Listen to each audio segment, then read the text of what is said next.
গরমে জান যায় শরবতের দোকানে বিশাল লাইন। আসলে এমনি এমনি এত ফেমাস হয় নাই, এমনি এমনি এত দূর থেকে মানুষ খেতে আসে না। শরবতটা আসলেই অনেক মজার, কিন্তু দুঃখের বিষয় শরবতটা খেতে পারলাম না। আসসালামু আলাইকুম এভরিওয়ান। আজকে নারায়ণগঞ্জের গরমটা একদম অসহ্য।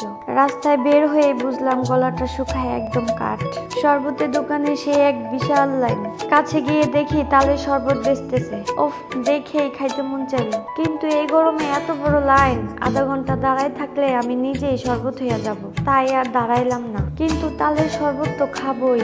বুদ্ধি করে বাসায় আসার পথে 10 টাকা করে 5টা তালের কোষ কিনে নিয়ে আসলাম। মাত্র 50 টাকায় সমাধান। ঠান্ডা পানি, চিনি, তালের কোষ দিয়ে 2 মিনিটে বানিয়ে ফেললাম একদম দোকানের মতো তালের শরবত।